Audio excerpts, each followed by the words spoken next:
Yes, it's a pleasure to be here to introduce Tim in this Science Cafe presentation and to moderate the question and answer after, because the work on the Anthropocene that Tim and I have been involved with about 50 other people across Canada and around the world has been really exciting. Tim and I have known each other since we were undergraduates together at Dalhousie University. That goes way back to the early 1980s. Where we were both interested in microfossils and worked in the lab of Dr. Franco Medioli and Dave Scott. And I, in fact, worked on my honors project the year after Tim on the very, very same microscope. So we have a very long history of sort of coexisting in one another's orbit, but we never actually worked together, strangely enough. Reviewed each other's papers and so on, but never worked together until 2018 when we started this Crawford Lake project. So I'm sure you're interested to hear all about that. So I will let Tim take it away. Okay, thanks very much, Francine. It's a pleasure to be here. And I just want to confirm that I'm actually just not talking to myself here. Is my microphone working okay? Yes, it is. Okay, thank you very much. So yes, it's a pleasure here to talk today about the work that we've been doing at Crawford Lake. And I'm just going to move on to the next slide here. And I guess before I really start talking about Crawford Lake, really should talk about the Anthropocene. This whole concept of the Anthropocene as a geological epoch began about 22 years ago by a paper that came out by Paul Krutz and Eugene Stormer, where they proposed that there should be a new geological epoch to emphasize the central role that mankind is playing today in the geology and ecology of our planet. And basically, this whole idea is to reflect that we've actually hit a tipping point, and basically in the Earth system, which is responding to the great intensification of human activity on our planet. And this is a ball and cup diagram that you're looking at right here, which goes to show the Holocene geological epoch, where certainly they rattling back and forth within a narrow range, but with human pressures, particularly as we moved on into the latter part of the 20th century, there was such massive changes taking place on Earth as a response to human activities that we're starting to move beyond that. And I'll introduce the term great acceleration in just a moment. And the state of the Earth now is moving beyond what would be termed the natural state of affairs for the Holocene into something completely new. And this is why this idea has been put forward, is to have a new geological epoch. So here's another ball and cup metaphor. And in it, you can see on the right-hand side, this sort of narrow range where the ball is rolling back and forth in this cup. And then as humans began to multiply and move out across the Earth through agriculture, with early civilizations, began some primitive industrialization and then more advanced industrialization, we began to have a status where what was previously a very tightly constrained range of motion for this little ball over here began to broaden out until eventually, once we hit the middle part of the 20th century, that ball has now moved completely into a different state. And this is what, again, is referred to as the Anthropocene, where there is things that are happening on the planet today caused by humans that are actually leaving something in the geological record that someone looking back far in the future would be able to go back and see, yes, this is the distinct boundary between what occurred before in the Holocene and what is the Anthropocene. Now, Anthropocene is a bit unusual in that it actually began within the Earth system community. And this then was later conceptualized, as I just described, and we are now testing it as a potential geological unit. And in fact, it gets widely used. In fact, there's at least 3 scholarly journals, the Anthropocene Review, and Anthropocene Science by major publishers, and there may be others out there. So it is now caught the imagination of the scientific community. And just to give you an example of that, I did a Google Scholar title search just recently, and between last year in 2021, I could have done 2022, but we're not done with it yet. So I did last year. It ended up that the term Anthropocene was cited in 28,800 publications. And I won't list them all here, but it was the most highly cited term. It beat out every other geologic unit in the number of citations. And look at it in historical context. If you went back to 2005, which only 5 years after that initial publication, is 476 times. By 2012, it was up to 5,800 times. And then by 2017, 17,000 times. And look where we are today at 29,000 publications. So it's been a huge uptick in use, even though there's not a geological unit to go along with it. It's also appearing in a lot of scientific journals, and I've just were descriptions of the potential for having an Anthropocene epoch. And here's a piece that came out in 2019 in Nature. And this has highlighted some of the work that we were doing down in Crawford Lake. And I see they caught my best side in this photograph here in that article. But it just goes to show us that there is a great deal of interest in the concept of a geological Anthropocene epoch. This, for those of you who are not geologists, this is the geological time scale, and reaching here back 4.6 billion years. And you can see there's various sorts of categories of geological units. I'm not going to go into that at all, but the interesting thing is that they're all sort of different lengths, and there's different, some of them are on the scale of millions of years, hundreds of thousands of years. So it grew sort of organically in an era before there was really radiometric dating. So it was often the younger parts of it, earlier than say 500 million years, is based on paleontological data initially. So they probably, if someone was going to make up a geological time scale today, it'd look quite different than this, but that's just the way it was.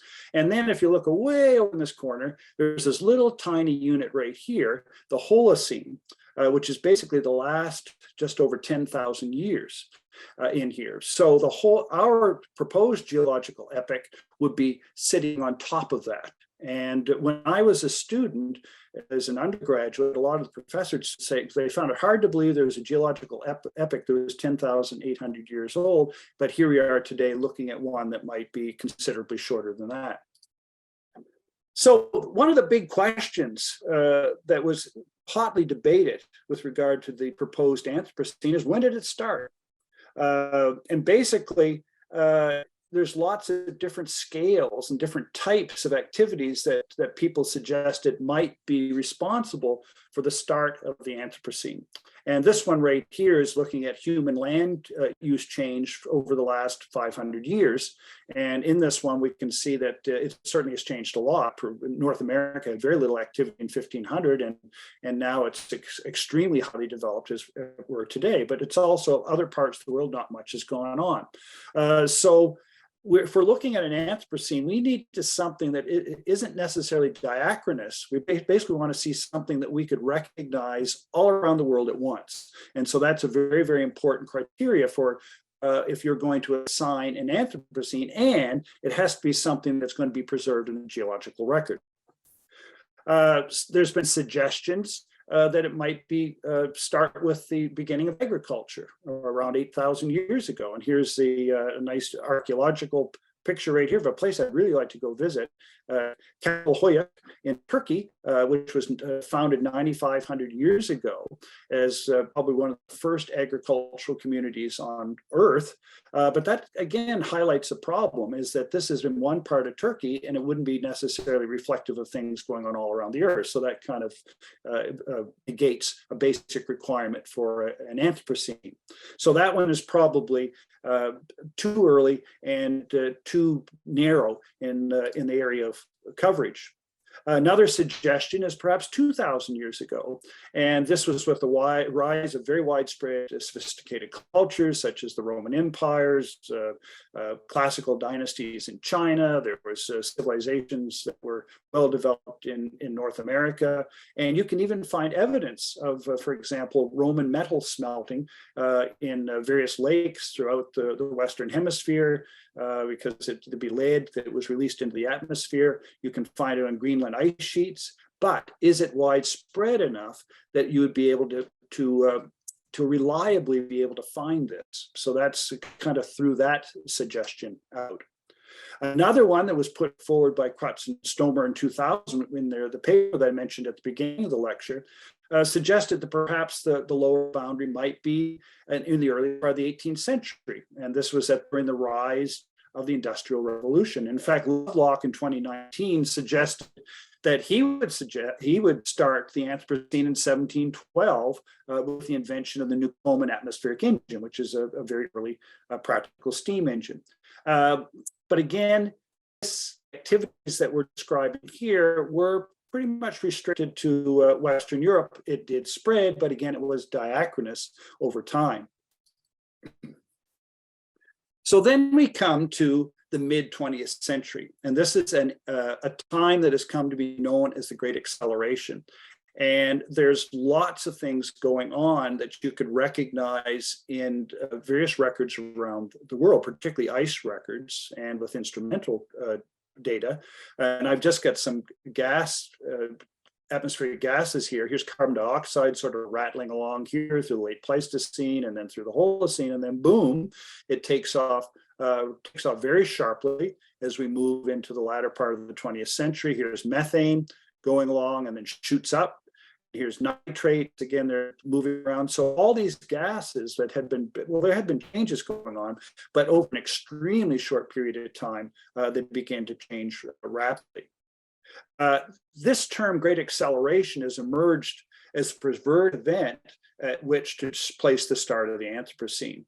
And here's a little diagram at the bottom, and I've got another couple of slides that kind of mention these, and you can actually see the names on them, but you can see that basically a lot of activities are going along. Suddenly, as we moved into the 19th century, and particularly in the post-World War II era, we began to see an enormous change in the direction of various sorts of measurements. Population, for example, and I actually saw in the news yesterday that we probably crossed over the 8 billionth human yesterday, which was remarkable because it seems like it wasn't that long ago that we went over 7 billion.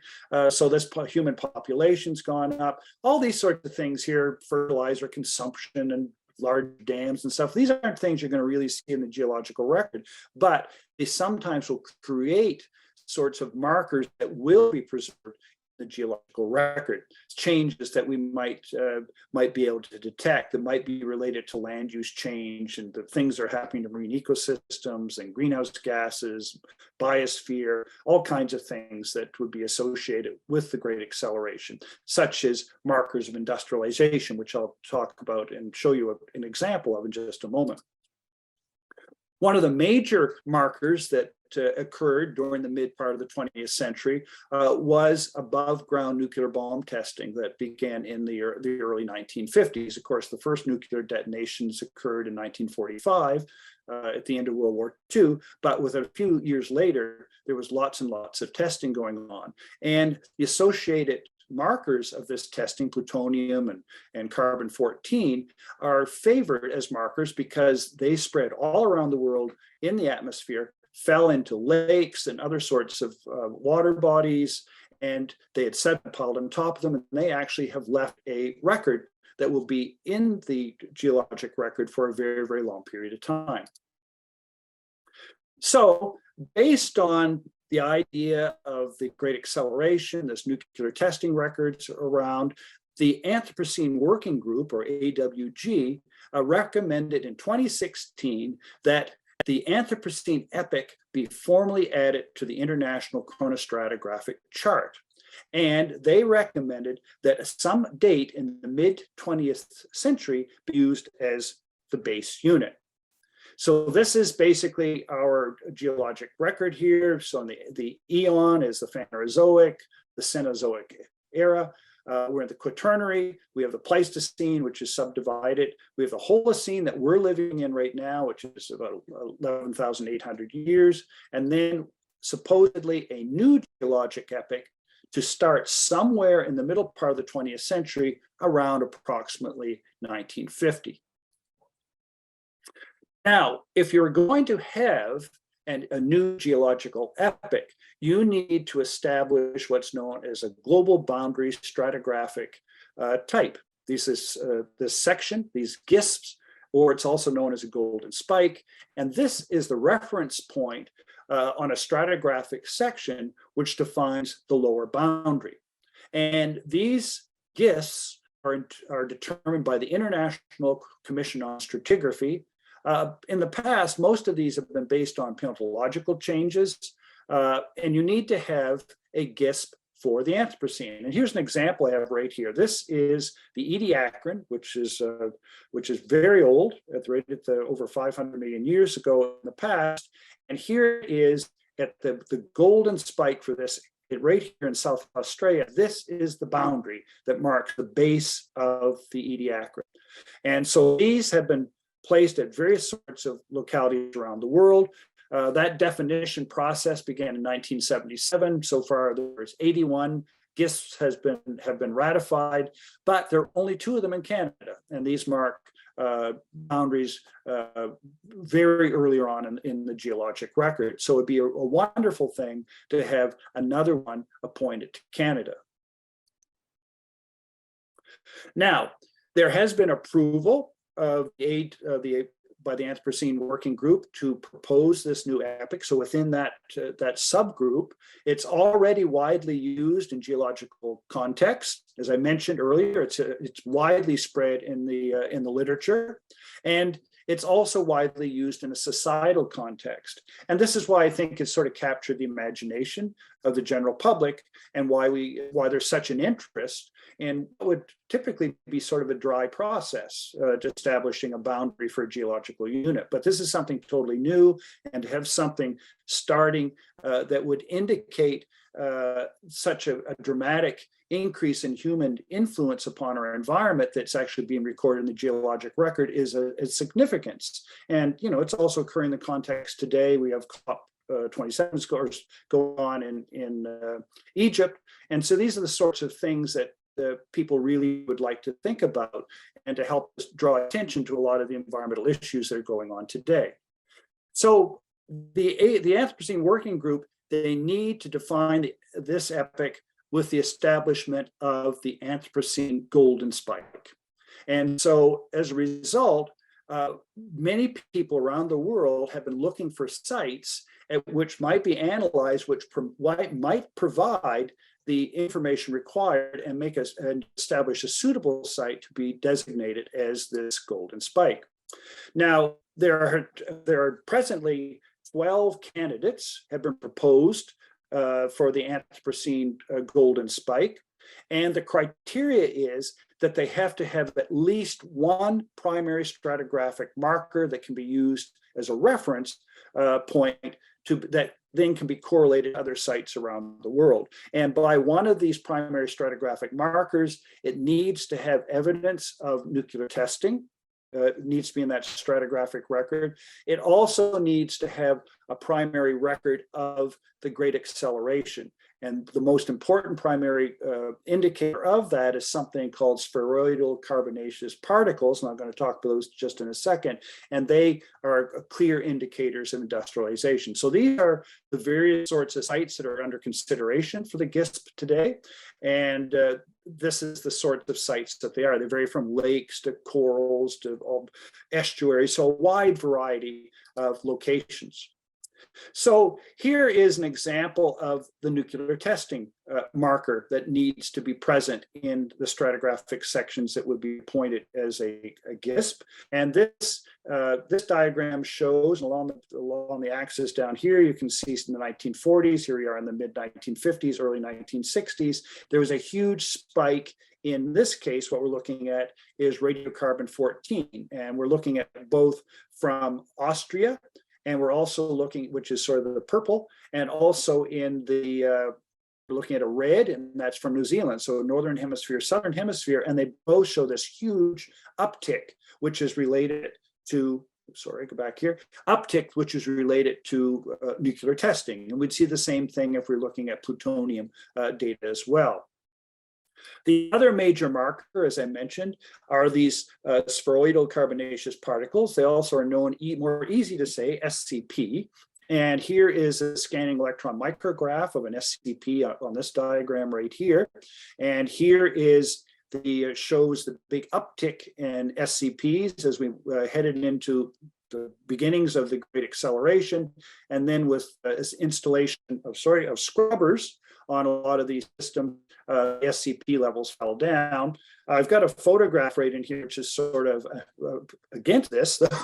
This is from China today, and this is one of the major steel producing areas in China, which is fueled primarily from burning coal. And so this is a very, very dirty place. And if you went and scraped some, you can see little houses and things here in buildings, if you went up and scrape some of the soot off those, you'd get lots and lots of these SCPs. So although most of the world, in the Western world in particular, you see this SCP pattern like this, if you went parts of China, probably would look quite different. So this is another listing of all the 12 diverse potential candidate Anthropocene golden spikes around the world. And they vary from anoxic marine basins, coral reefs, ice sheet, cave deposit, laminated sedimentary lake basins, an estuary, peatland, anthropogenic ones. This is an interesting one. So looking at some human activity in the middle of Vienna. So that was a nice choice. You'll see right off the bat that I've scratched 3 out. And the reason for that is the chronology is poor. So that's another important criteria that must be met by the potential golden spike for the Anthropocene, is that it has to have a chronology that you can actually go year by year by year, hit the designated date in the middle part of the 20th century, and then on beyond that again. And these ones that are crossed out, they couldn't establish a good enough chronology. And for example, there's a problem here in this cave in Italy that there was sort of a lag, and said that the chronologies seemed to be offset a decade or so. And the same thing was happening with these other two. So although there are 12 sites theoretically under consideration, these ones have essentially been withdrawn from consideration. But there leaves lots of other interesting ones. And I should point out right here, amongst the top contenders are these laminated sediments from lake basins, of which Crawford Lake in here that we're proposing as part of our research is one of. And there's another one in China and another one from a reservoir in California that's been actually slated for removal. So I'm not sure how good that one's going to be either. But they have, these laminated lakes have year by year by year records that you can actually count, which is quite nice. So Crawford Lake, after that bit of background, we can move and have a look at the site itself. It's within the greater Golden Horseshoe of Ontario, where there's more than 9.8 million people. It's near Milton, Ontario. It's that little red dot that we have right here is where the lake is found. It's within the Crawford Conservation Area, a very beautiful place. Many of you may have visited there before, and it has a nice walkway that you can walk, a boardwalk. You can walk all around it. It's not a very big lake at all. You can walk around it in 10 minutes. There's a record of indigenous habitation at the site from medieval times. It's well visited. More than 60,000 students come there each year, and more than 100,000 members of the general public. So it's a very, very popular place to go to. The research on Crawford Lake has been going on since the late 1960s. The first coring or freeze core that was ever collected in the lake was done in the late 1970s and became part of Maria Boyko's master's thesis, where she detected evidence of a indigenous habitation, which then led to a lot of archaeological research in the area of the lake. And that I showed you a picture of a longhouse in the last image, and that was built based on archaeological findings where they found post holes. So they built a village around it, and then it disappeared in the early 1600s. But the lake itself has a 13,000-year record of limnological history in about something like 3.6 meters of sediment, and the maximum water depth in the lake is something like 22 to 24 meters. It's known to be meromictic, and for those of you who don't know what meromictic is, I'll discuss that in the next slide. And there are extensive intervals of laminated sediments, particularly in these meromictic intervals. There are a lot of people, as Francine mentioned in her opening remarks. There's at least 40, possibly 60 researchers from various Canadian institutions involved with this. The principal investigators are Martin Head, Brock, and Francine, and myself. And the way this sort of went was Martin Head has been highly involved with the Anthropocene Working Group and various sorts of Quaternary Stratigraphy groups for many, many years. He set on a defense that Francine, for a student of Francine's, and where the student had been studying a laminated section from Crawford Lake. And at the time in 2018, when Martin approached Francine, he remembered this record of laminations, and he asked her whether she thought it might be a potential site that might be looked at as a possible type section for the Anthropocene, and she agreed that it might be. And then 2018, that same summer, Francine approached me, and we launched an expedition of Crawford Lake in August of 2017, where we cored the lake and start to take the first freeze cores out. And in my lab, that has led to, there's 13 students have been involved in research on Crawford Lake. It's so far yielded 3 different theses. There are 7 publications that are in various stages of published to in prep right now.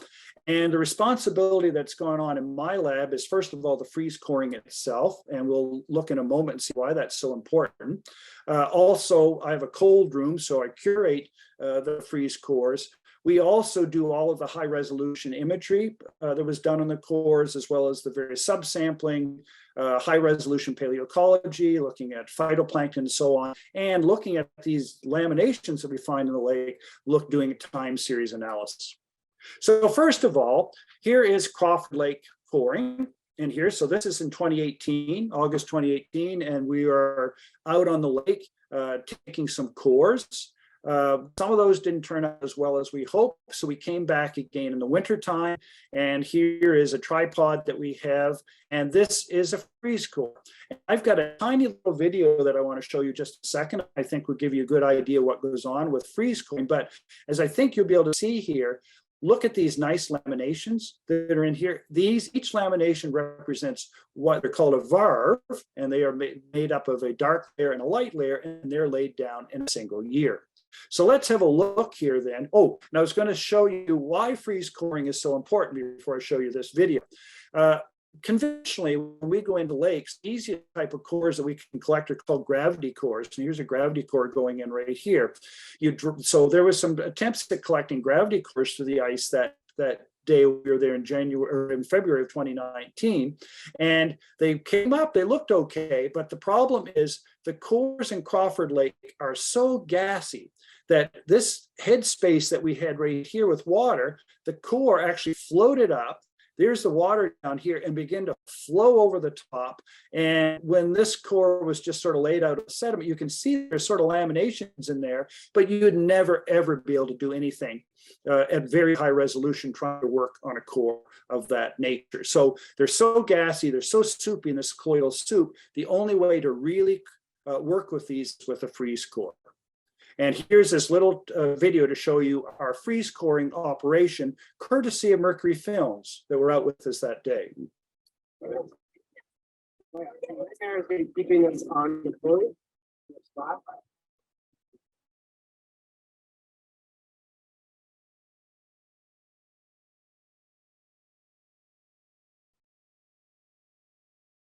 So here you fill the freeze core has to be filled with dry ice. And so it's mixed in with a slurry of alcohol and they're sort of rammed in here to really jam in. And in this core, it's not like a conventional core where you collect something inside. These sorts of cores have the sediment gets frozen to a steel surface, or in this case, it's aluminum. So we're about to drop it down through the ice. It's going to go down about 24 meters of water depth down to the bottom, and it's going to sit there about 30 to 40 minutes, depending on the core.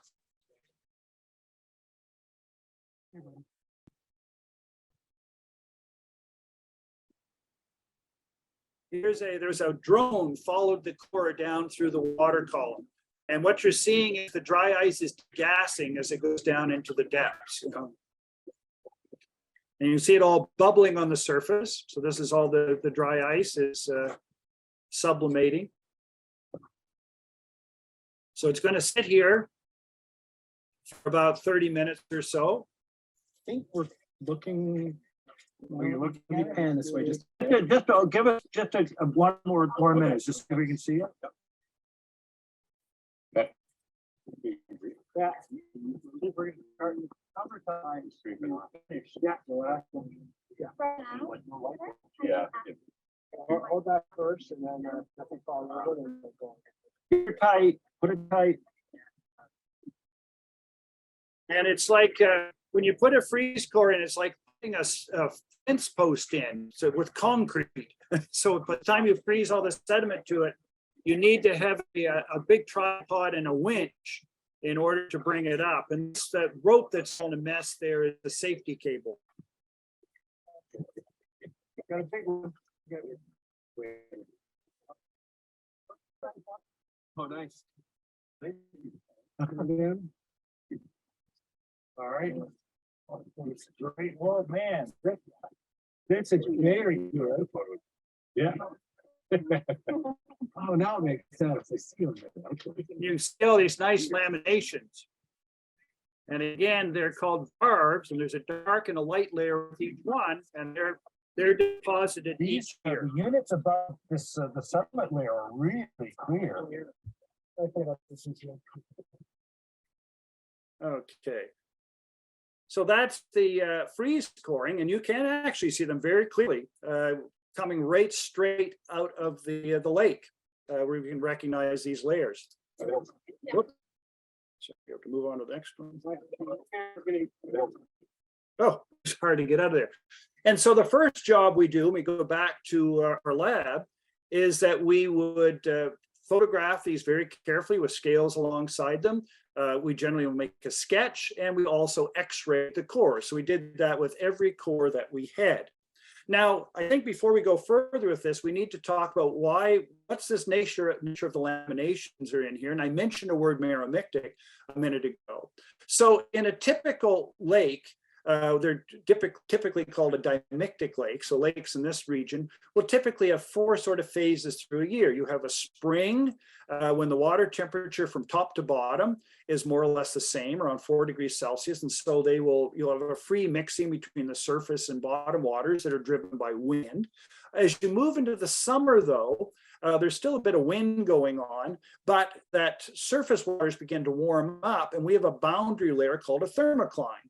And lots of you, I suspect, is if you've gone swimming in a lake and have dove down a little bit, you hit that this sort of a cold layer, that is the thermocline, and the bottom waters are cool. And then we move to the fall, and the surface waters begin to cool off again, and we again have circulation, so oxygen can get down to the bottom.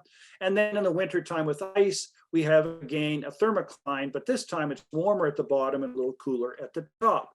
Typically what happens though in a meromictic lake, none of this mixing happens. And so they're often in lakes that have a very steep sides, and you end up with a stratification that's permanent, and you often end up with the oxygen being extremely depleted in the bottom waters. You end up that organisms can't live down there, and as a result, anything falling out of the water column gets preserved, and you'll end up with layering, these laminations. So that is a meromictic lake, lakes that have these laminations. Now in Crawford Lake, it was long assumed that the lake was anoxic in the bottom. But to everybody's surprise, particularly in about the time we were doing the field work, there was first a hint in October of 2018, one of Francine's students went to collect a profile of the lake and found it was well oxygenated all the way to the bottom. And so everybody thought that that was just a calibration error.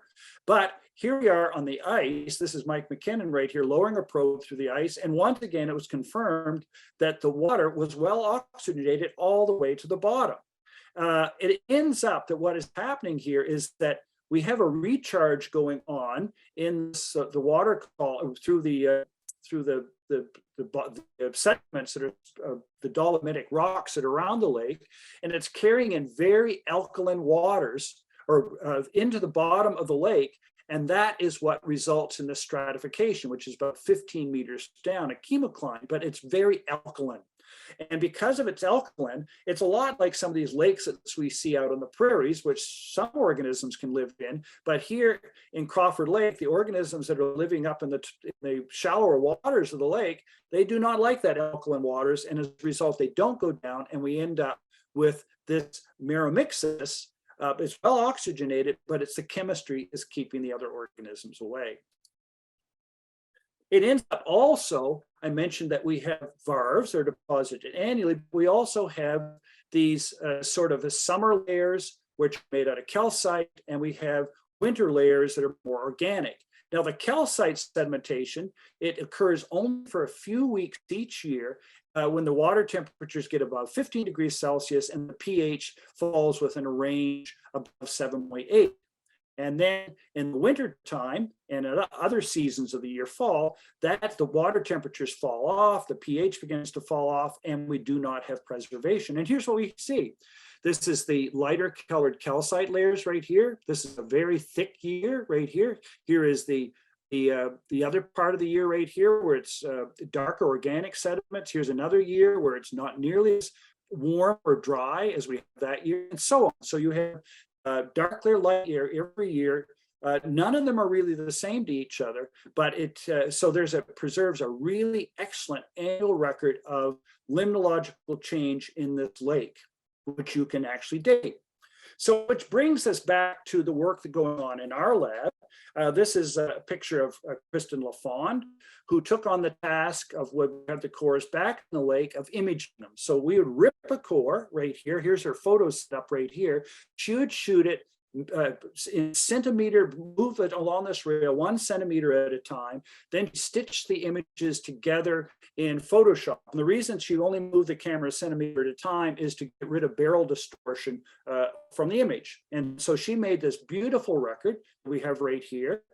And you can see year by year by year, which she was actually able to break it out year by year. And where she hit upon as her start point was this very thick calcite layer that occurred in 1935, which was the peak of the Dust Bowl. And so that was an excellent marker. You can see this anywhere in the lake. And then she would count up, and then she would count down. And here is the proposed Anthropocene test right here in 1950. And so you can see all kinds of excellent markers in here. So someone in the general audience within about 10 minutes, if we sat down with this section right here based on colors, you'd be able to pull a core from elsewhere in Crawford Lake and be able to lay it out and be able to pick out some key markers, including the GSSP. So this is a wonderful, the stratigraphy in this lake is absolutely superb, and particularly that you can date it right to the year. So and that brings us to another important criteria for the GSSP, the golden spike for the Anthropocene. It has to have a resolution that's high enough that we can have the specific year established, which has been done. Okay, there has to be no gaps. There are no gaps in this record across this critical Holocene Anthropocene boundary. And you have to be able to conserve the entire core. And our core is conserved. The Canadian Museum of Nature, through our colleague Paul Hamilton there, has a cryo-storage facility where the type section is going to be conserved in perpetuity. And you can go back to Crawford Lake and pull a core pretty much anytime, as long as you have permission from the Crawford Lake Conservation Authority. And here's an example of Crawford Lake frieze core as art. And this is from an installation called the Earth Indices installation at Hostelkulturen der Welt in Berlin, which went on from May to October of 2022. And as scale, here is a young woman looking on at something in wonder. But you can see in here is that how distinct these different laminations are in this lake as we move from 1930s to 1950, our proposed boundary, and on upward. Here's a big triplet right here in 56 to 58 that you can again use to bracket where the Anthropocene is. So it's absolutely a superb record. There's also wonderful bomb spikes at Crawford Lake. And so here are two of them. Here is the proposed Anthropocene base right here in 1950. This is looking at the radiocarbon 14. We've got a little bit of a problem with it's a dolomitic terrain there, so lots of old carbon, but we can still see the increase in radiocarbon right here. And here's a superb plutonium spike here in Crawford Lake. It also has SCPs, which I mentioned earlier. These are the spheroidal carbonaceous particles. Here's one looking at one under a microscope. They're very, very distinctive. And here is an early postcard from the early 20th century looking at industrial activity. And this diagram right here shows basically a big increase in SCPs starting after 1950 and then starting to tail off. And then we have along here some of the big events that are occurring with regard to steel production in nearby Hamilton, which was the place that was producing these SCPs. In fact, by the time we got into the 1950s and 70s around here, we ended up Stelco having massive production of iron, and they cleaned up their technology a little bit by that time, so we didn't have the incredible SCP spike that we have right here, but it was still quite noticeable. We also can look at these laminated sediments and do some cool things with them. My student Carleton Walsh did time series analysis, and basically what she does is, or Kristen had done, and then Carleton took that information, was measured the thicknesses of the summer and winter layers and then compare them against each other. So spectral analysis is a technique that we can look at patterns by looking at periodicities in these data sets. And she was able to recognize that there was evidence of something called the quasi-biennial oscillation, El Nino, which we all know about, which originates down in the warm waters off of South America, which results in warm, dry weather sometimes for us in Ontario, sunspot cycles, which through an 11-year sunspot cycle has an influence upon movement of the jet stream and so on, which influences precipitation in our part of the world, which at Crawford Lake would have an impact upon runoff. Pacific decadal oscillation, which has longer decadal scale periodicities, it's responsible for things like droughts. So she was able to recognize all these sorts of patterns in here. And another type of time series called wavelet, she was actually able to recognize where they were and how they related to each other in space and time. So here's a sunspot cycle, for example, right here. Here's 1870 up to the present in both the annual record, the summer record, and the winter record. And you can see that, for example, sunspot cycles seem to have an influence on precipitation as we move on to the 20th century. And we end up with El Ninos, again, very much later in the record. So you can actually see how they relate to each other. So some very, very cool records. Now these students are doing something called cross wavelets, where they're actually taking these instrumental records which exist for sunspots and El Ninos and so on, and can determine the amount of, for example, of precipitation, what influence that is actually having on the catchment. So there's going to be some really cool research come out of this down the road as well. So Crawford Lake has lots going for it, in addition to having this absolutely superb record of the Anthropocene. As I mentioned earlier, it is an archaeological record of medieval indigenous settlement, European settlement starting in 1820. It's protected site because it's part of the Crawford Lake Conservation Area. It's got a lot of visitors every year, and that provides great potential to promote the Anthropocene at this site for geoheritage purposes. So this makes it unique, I think, amongst the candidate sites in that way. So what's going to happen? The timeline as we move to the end of the presentation today. Well, first of all, the Anthropocene Working Group has to select the preferred site. And I showed you there are 12, really down to 9 now. And that's going to be based on the robustness of the core chronology and the key markers, which are SCPs and these nuclear testing markers. The chosen site is going to end up with providing the name for the age. So for example, if Crawford Lake were chosen, this age was going to be within the Anthropocene is going to be known as the Crawfordian. And here's a little geological scale right here. Here's for example, the Holocene is early, middle, and lake, and it's called Greenlandian, North Grippian, and Megalian. So it's been subdivided already. And so this would be Crawfordian right here.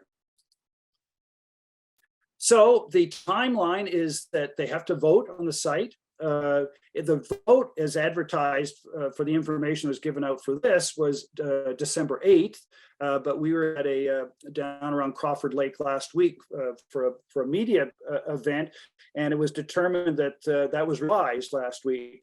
So what's going to happen now is that the field of candidates is going to be reduced down to 3 by December 16th, and then the Anthropocene Working Group, they are going to vote again. They have 28 days. So this is by the sometime in January, the final candidate will be determined. And I'm not sure if on December 16th, the general public will know who the final 3 will be, but that'd be nice if we had that. And hopefully Crawford Lake will be amongst that group.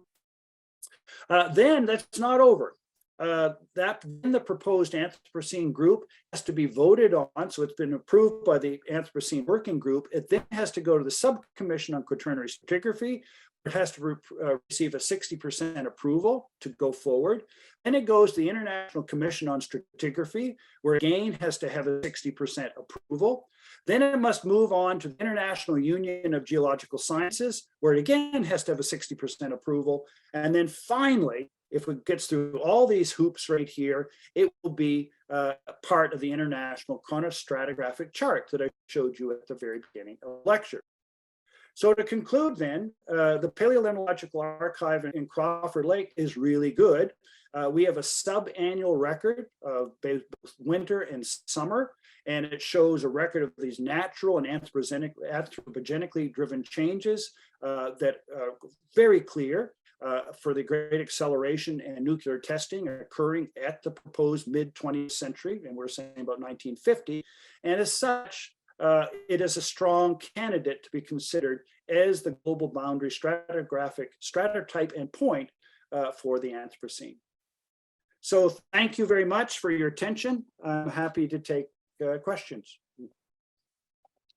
Okay, well, thank you, Tim. I see we have a couple of questions in the Q&A. The first one has to do with fossil fuel. Peter Haverl asks, does the evidence for the Anthropocene include changes to a fossil fuel layer due to human extraction of oil and gas? Well, I don't know how easy that would be to detect in itself.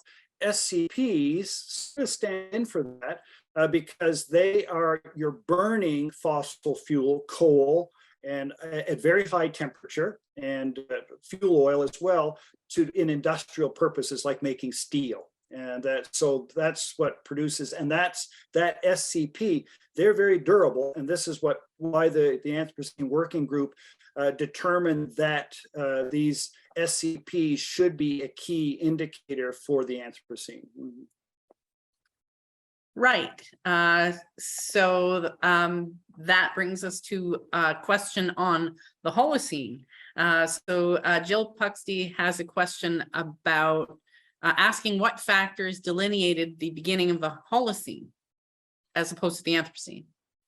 the Holocene is basically the modern era. And so you basically, we've gone through 33 glacial interglacial cycles through the Quaternary, and every one of them has an interglacial in there. And so we had isotope stage 5E, and that was the last interglacial. And we have our interglacial, which is the Holocene. This is why some of the geology professors that I had when I was in school would say, "Oh, it's kind of weird to have a geologic epoch based on the Holocene. Why didn't we have one for the last interglacial?" and so on. But it's the one that has been. That's basically the end of all the glacial activity, and the beginning of our modern warm era is the Holocene, which is quite distinct from the last glaciation. And then everything that's happened in it. We have the rise of human civilization, agriculture, all the other stuff. But that was basically how the Holocene was designated. Great. We have a question from Art McLean, who says, great presentation, but why use the prefix anthro? More realistic and humble would be thantos as the prefix. And to help you out, thantos is the personification of death. Of death? Death. What? Death. Oh, that Death. sounds depressing. Yeah. A bit morbid, but yeah. It's the Deathocene. Okay, I think we're a little bit more optimistic than that. Perhaps we might be able to make it through and to have cleaner, like the SCPs, the huge spike that occurred in the 1950s and then to tail off as we began to develop scrubbers and so on. So hopefully we won't have to call it the Thanocene or something. Maybe anyway, but that's above my pay grade. I'm sorry. That's somebody else decided it was the Anthropocene. Right.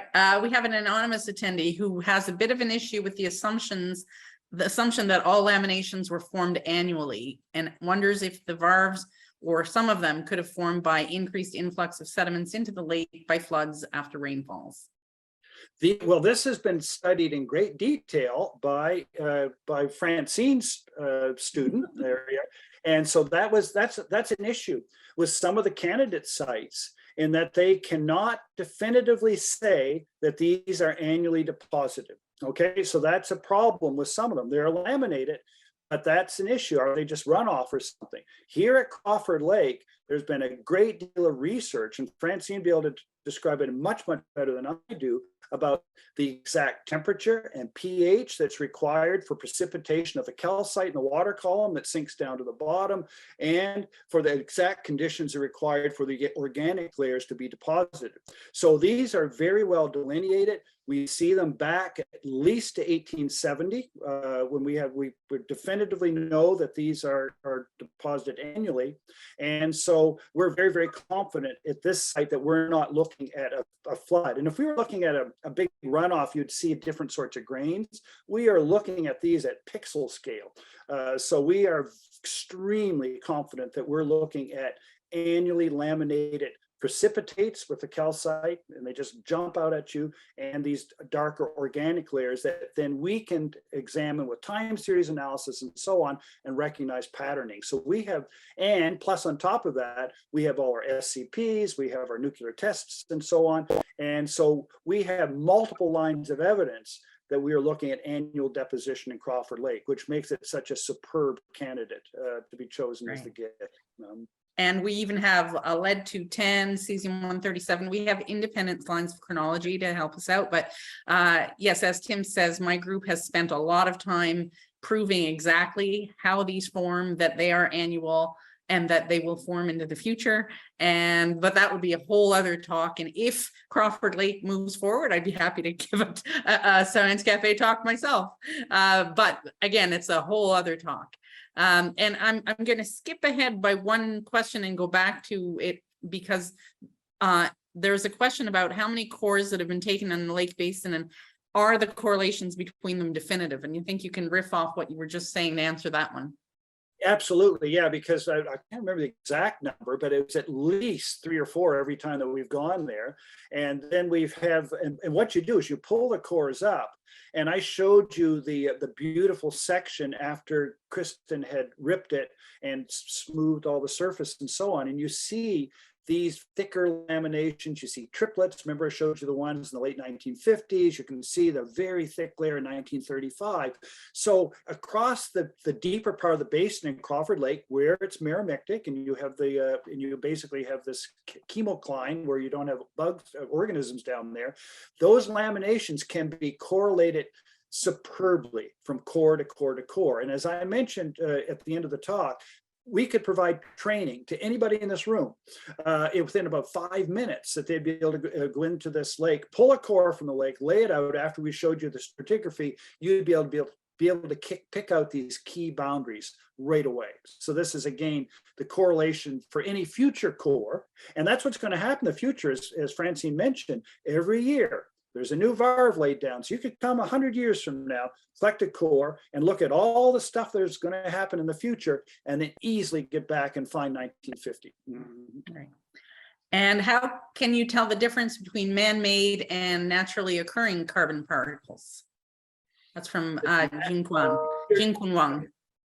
Well, that's the SCPs are spherical. And these are produced under high heat, basically blast furnaces and so on.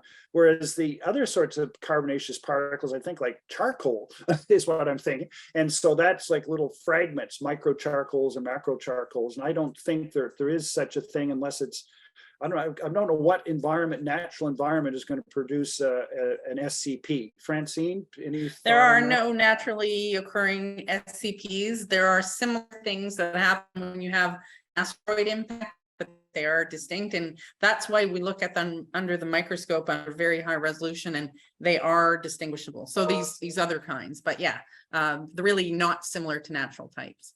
We have a question from an anonymous attendee who didn't catch the stuff you were talking about the lake not being anoxic, because he or she suggests that the lake should not be anoxic all the year round, but would become stratified in summer. Yeah, well, because what happens, most lakes, okay, are called dimictic if you in temperate places. And so you'll go in the summertime and the surface waters will warm up. And then many people have gone swimming, you dive down and you hit this thermocline. And what happens, because the warmer layer is warmed up and it's lighter, it sits over a colder, deeper water. And that thermocline prevents mixing. And so that water in the deeper part of the lake in the summertime will start to lose its oxygen. But what happens as you move towards the fall is that things start to cool off, and eventually the water temperature in the surface is about the same as the lower water, and then you have winds blowing across these lakes, and that results in a turnover. So there's a re-injection of oxygen to the lake bottom. And then in the winter time, it sort of becomes stratified again, or actually the surface water actually becomes a little bit cooler than the bottom water. And then in the spring, after the ice melts, the surface water starts to warm up again. It eventually, in a few days, will be about the same temperature as the deep water. And again, the winds come and blow it over.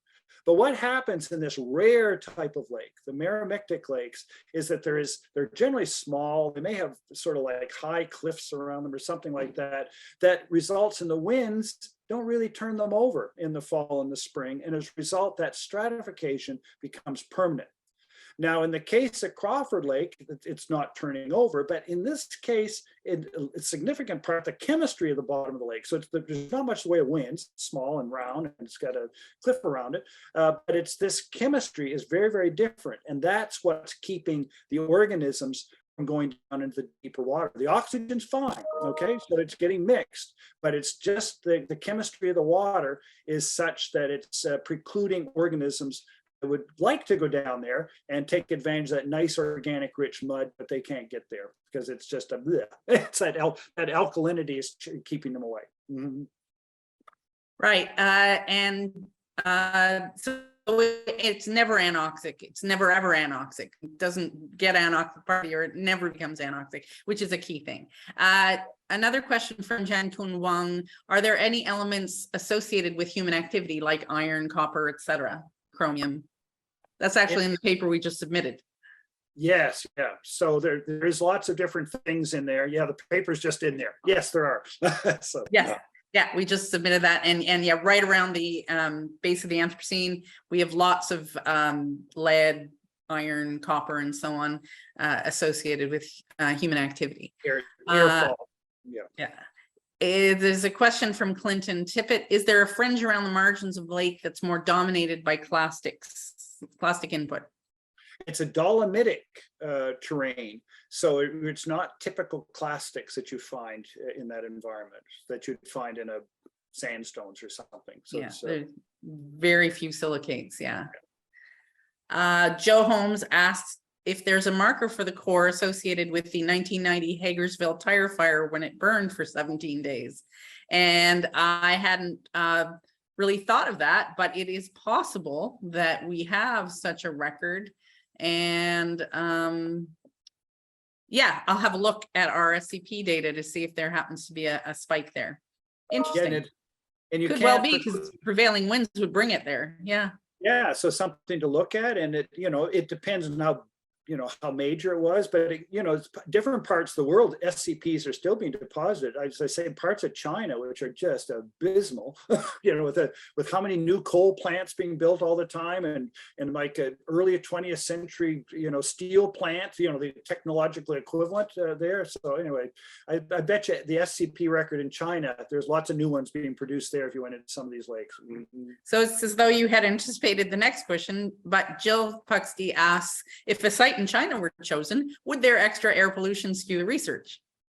Well, they would probably be seeing these earlier spikes, but China was late industrialized like we are, and so their record is going to be a little bit different.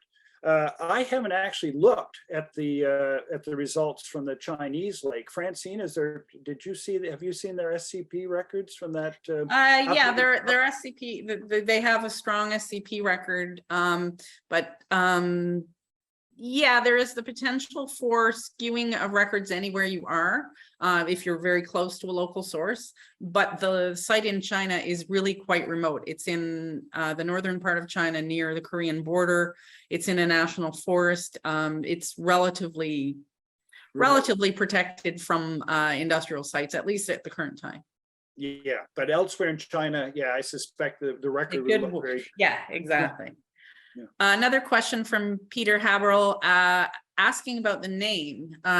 He says naming is sometimes an issue in Canada, so choosing Crawfordian may matter. What is known about the origin of the name of the lake? It's named after the Crawford family, who are the farmers around the lake. There's been some discussion about whether it should have an indigenous name attached to it. But then, you know what? That the indigenous people weren't responsible for this Anthropocene mess in there. So why not attach it to the Crawfords? Well, they just farmed there, but it was more to do with the industrialization, which would do with European settlement. So that's something I think that's still under discussion, but as it sits right now, I suspect that the Crawfordian would be the name, and probably considering when the Anthropocene started, it's probably a more appropriate name. But that's, again, there might be a different decision on that in the future. Mm-hmm. Yeah. So yeah, Crawfordian. The age is always named for the location. So because it's in Crawford Lake, if our varves are chosen, it would be named Crawfordian. There is an indigenous name that is being considered for the village site where the longhouses are. That hasn't been released to the general public. They're still talking about different possible names, so that wasn't available at the time that we had to submit our paper on July 1st. So it will be Crawfordian if our varves are selected.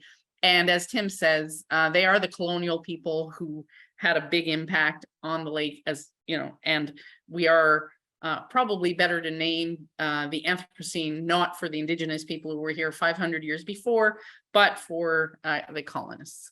A question from Brian Lecomte. Sorry if I missed it, but does this lake support life such as fish and other aquatic life forms?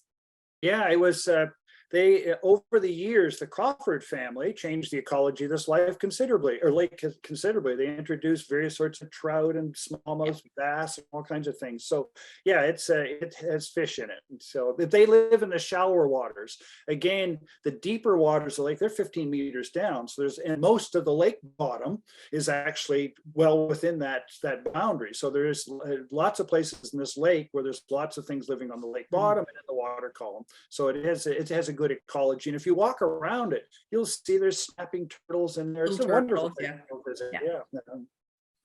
Yeah. Anonymous attendee says, terrific presentation, wonders if it'll be made available as a recording, and I can answer that because yes, indeed, they are going to be made available as quickly as possible through the YouTube channel or whatever it is that you guys have at Carleton. Arlene McDonald asks, how do non-scientists find out about Crawford Lake if it is chosen as the GSSP or not? Well, and it should be in all the news. Yeah, hopefully it will make the news because again, the Anthropocene has captured the imagination of the public. Everybody has heard of the Anthropocene now. So it's not just the 28,000 scientific papers that had mentioned it in the last year. So there's going to be, I think, a lot of interest.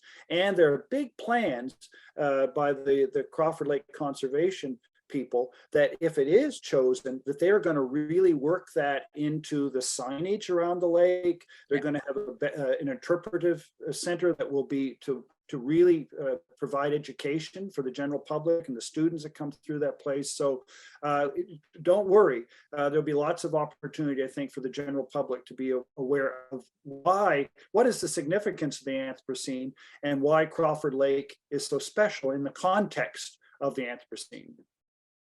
Right. Charles Jefferson has a question about the laminae and whether they can be correlated with other sedimentary deposits nearby. You know, can you extend that annual correlation to other sites at the, far away? Far away, yeah. Yeah, well, distantly, so more distantly. Can you correlate the laminae of Crawford Lake with other annual sedimentary deposits nearby to more distantly? Well, we haven't done that, but presumably with the other candidate sites around the world that will be dated to 1990, or 1950, we'll be able to correlate those because some of the markers will be there. The nuclear markers are going to be there.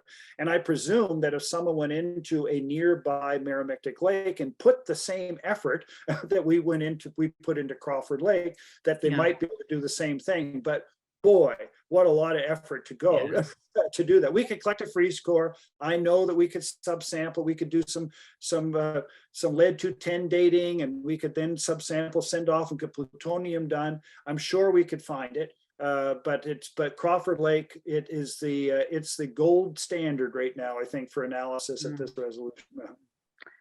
Another anonymous attendee wants to know about the freeze coring technology and whether it's true that you created the design. The freeze core technology has been around for a while. Early freeze cores were kind of different from the ones we use. They were kind of like long cylinders, and they were basically the sediment just kind of froze around it. I got my idea for the freeze cores I use, and I have a fleet. I almost think of them like golf clubs. I have my smallest one's called a putter, and then I have one called the cruise missile, and I have this big marine one. And I was doing, I had a big project working in anoxic basins in Effingham Inlet on the west coast of Vancouver Island in the early 2000s. And there was, I think it was UBC, had this monster freeze core that kind of looked like mine that they deployed off a crane that we collected. And that's where I got my design just from looking at it. And then the people in our science technology shop at Carleton made my first one. And again, they've built multiple ones for me, 2-sided ones, and there's 3-sided, all different sorts of models. So I'm a big user of freeze cores. Not a lot of groups use these in Canada, but it's not, I didn't invent freeze coring. No, that's an old technology. Mm-hmm.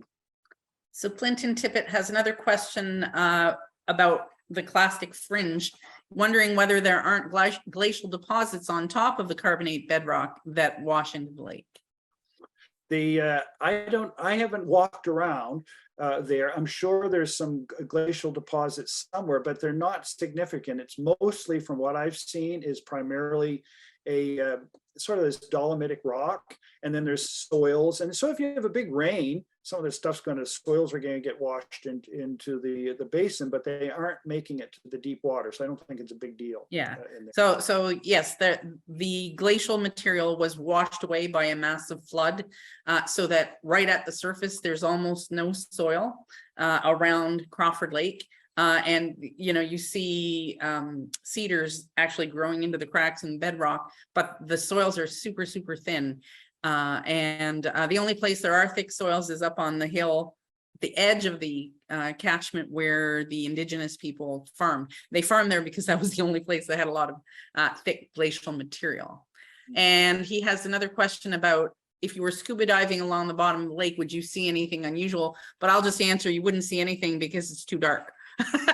So you could have lights, but I mean, it is not, you're not allowed to scuba dive in it. So we'll move on to a couple more questions.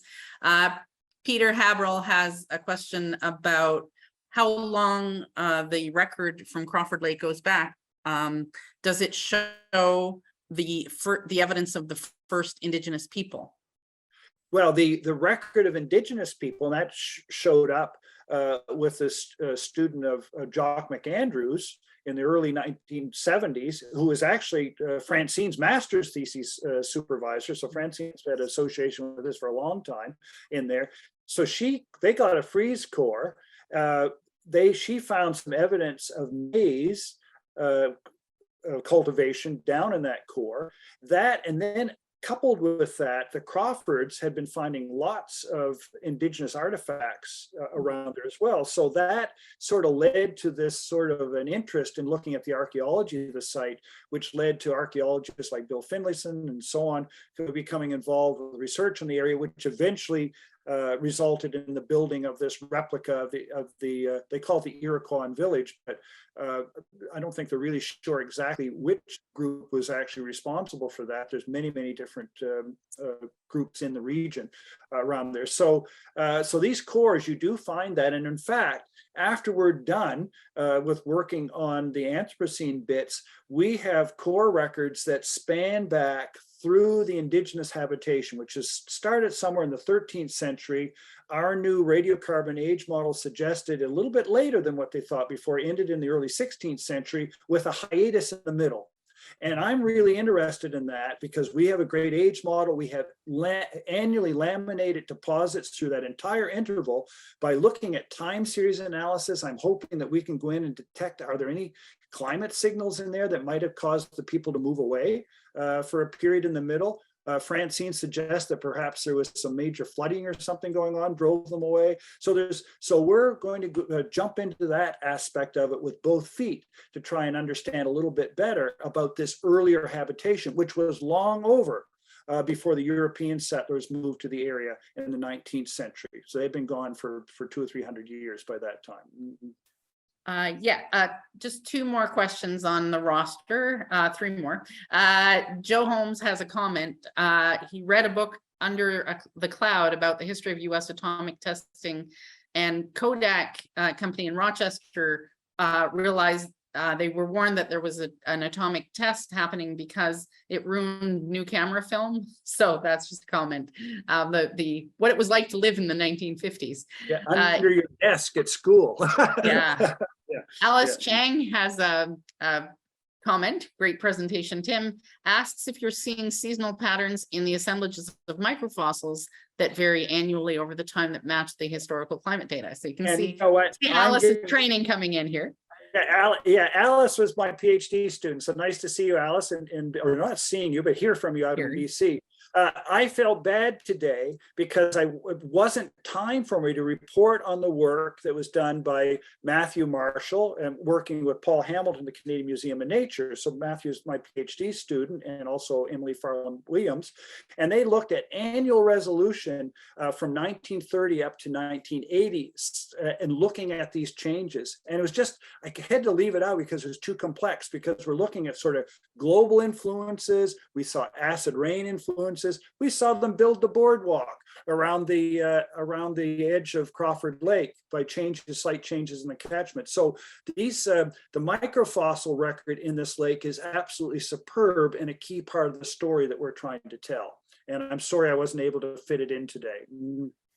Yeah, and I'm going to just share my screen if I can, and that'll help answer Alice's question a little bit, because we've got some really nice data from Matt Marshall that shows some diatom and chrysophyte data. But again, we don't have time to talk about it. Jill Puxley has another question. Whether you mark the site of each freeze core, if you take another sample near the site of a previous one, would it affect the strata? Would it affect the stratigraphy that you see?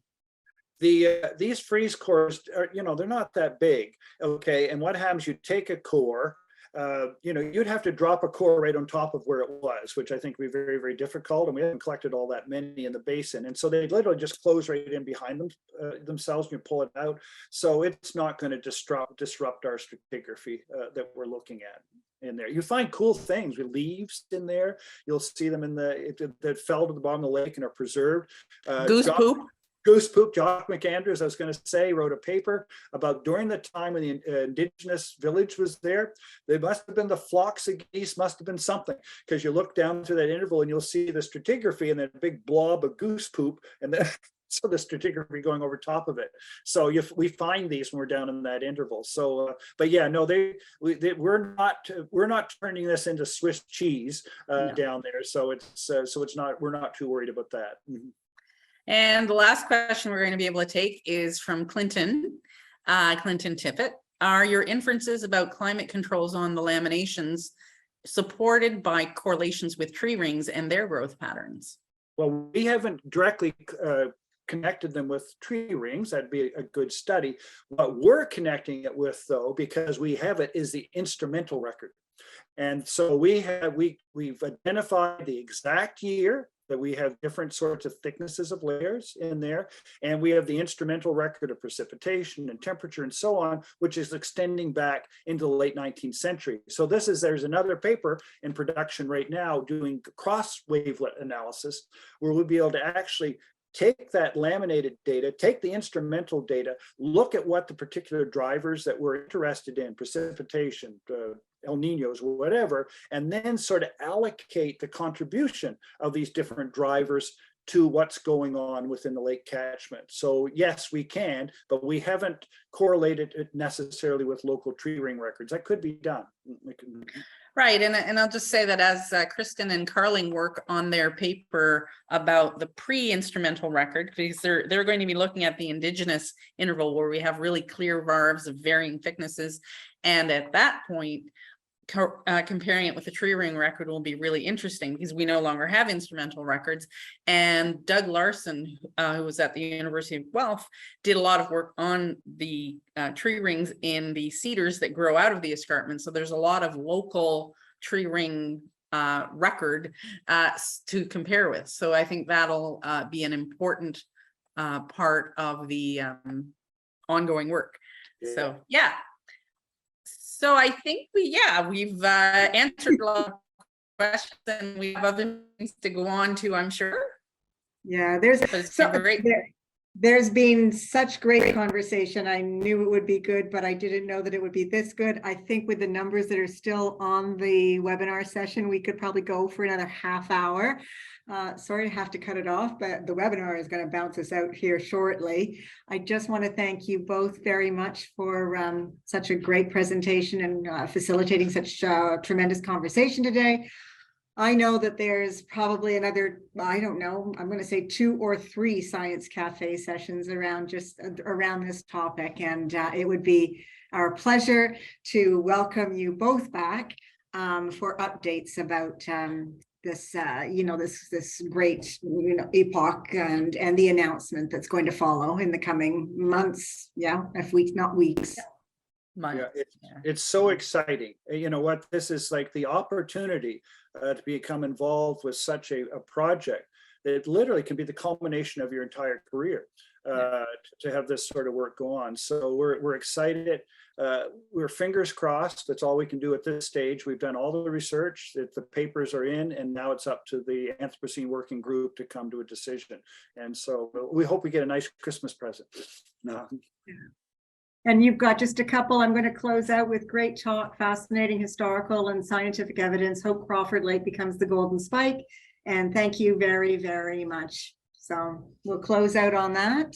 And again, I extend my thanks to you. Thanks very much. Thanks for the opportunity, and thanks, Francine. Okay, well, thank you, Tim, and thanks for everyone for coming out today.